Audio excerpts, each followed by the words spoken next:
Thank you, Mr. Chairman. First off, I regret Mr. DeFazio is unable to attend today with a very important hearing with Secretary Chao. He's in Oregon undergoing an urgent medical procedure. I fully expect him to be back to work and on the road to recovery next week. So I just want to pass that on. And Mr. Chairman, thank you for calling this hearing today. And Secretary Chao, we welcome you to the committee for your first hearing, at least first hearing with us. Yesterday, Ranking Member DeFazio and I were joined by every Democratic member of this committee in introducing H.R. 2800, the Aviation Funding Stability Act, which offers simple and narrowly tailored solutions to the challenges facing the air traffic control system. The bill provides a steady funding stream for aviation programs, improves the FAA's procurement and personnel systems, and amplifies the aviation stakeholders' voice in FAA management through the Management Advisory Council.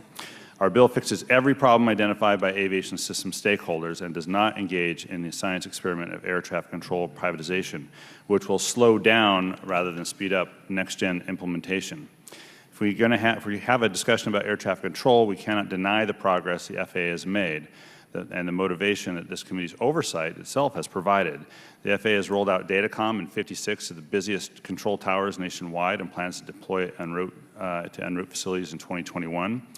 Electronic flight strips, a symbol of all that is supposedly wrong with the current system, come online in 2020 as part of a larger suite of automation, and the FAA has published over 8,000 performance-based navigation procedures. The FAA has completed a network of automatic dependent surveillance broadcast towers that will replace radar in 2020, and the list goes on.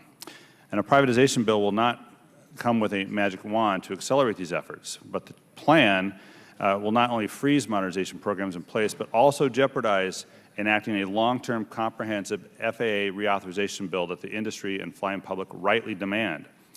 Yesterday's Senate Commerce Committee hearing on privatization, Republican Senator Jerry Moran said that, quote, with the administration's support for this proposal, the odds of getting a long-term authorization are diminished, adding, quote, those two things, the spinoff and the long-term authorization, may be mutually exclusive. And in his closing remarks, Chairman Thune encouraged you, Secretary Chao, to find consensus among stakeholder communities because right now there are a whole lot of questions. An ever-growing list of stakeholders have registered objections.